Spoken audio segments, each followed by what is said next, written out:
Hello বন্ধুরা, good morning. এখন বাজে সকাল 9:30 আর আমি এত বেলায় ঘুম থেকে উঠে হেলতে দুলতে দাঁত ব্রাশ করে নিচ্ছি।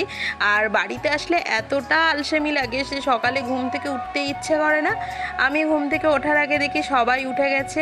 বোন এখানে উঠে আটা মেখেও নিয়েছে, রুটি করছে। সকালে খাওয়া হবে চা রুটি। এত গরমে না রুটির সাথে তরকারি কিছুই খেতে ভালো লাগছে না। আর দেখো, ছোটোবেলায় যখন শরীর খারাপ হতো তখন মা কিন্তু মাথায় হাত বুলিয়ে দিত আমাদের। মা মাথায় হাত না বুলিয়ে দিলে যেন কিছুই ভালো লাগতো না। আর এখন মায়ের মাথায় আমি আজকে হাত বুলিয়ে দিচ্ছি। মায়ের শরীরটা একটু খারাপ লাগছিল, আসলে এতটা গরম পড়েছে না, কাজকর্ম করে এসে মা বলছে মাথাটা কেমন একটা চক্কর দিচ্ছে। তো মায়ের মাথায় একটু হাত বুলিয়ে দিলাম, খানিকক্ষণ একটু রেস্ট নিল, মানে ঘুমালো। তো তারপর উঠে মা যে প্যাকিংয়ের কাজ করে সেই কাজটা আর কি কিছুটা কমপ্লিট করে নিল। তারপর এখন যাবে রান্না করতে। আর তার আগে ওই যে বাচ্চাদের জামা কাপড়গুলো আছে সেই জামা কাপড়গুলো আমাকে পরানোর চেষ্টা করছে, মানে ইয়ার্কি করছে।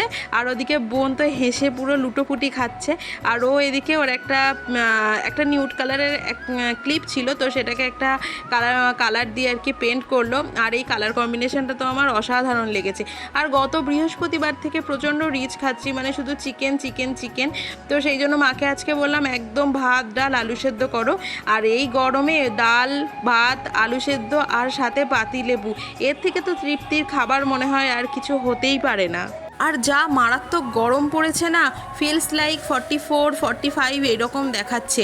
আর এবারের গরমটা দেখছি প্রচণ্ড শুষ্ক টাইপের, ঘাম অতটাও হচ্ছে না, কিন্তু প্রচণ্ড কষ্ট হচ্ছে। তোমরা কারা কারা এই জিনিসটা ফিল করছো একটু বলো তো, নাকি আমার একাই এরকম মনে হচ্ছে। তারপর সন্ধ্যাবেলায় বাবা গিয়েছিল একটু সবজি বাজার করতে, আর ওখানে একটু হরিনাম কীর্তন হচ্ছিল, তারই একটুখানি মালসা ভোগ এনেছে।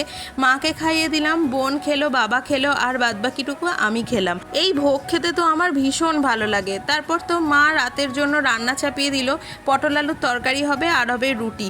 আর মা আমাকে কিচ্ছুটা করতে দিচ্ছে না, একটা কুটো নাড়তে দিচ্ছে না, বলছে যে চুপচাপ বসে থাক, আমি করছি। আর বোন এখানে তো পড়াশুনো করছে, কিন্তু আমি কোনো কাজ না করতে করতে মনে হয় আমার হাতে পায়েই জং ধরে যাবে।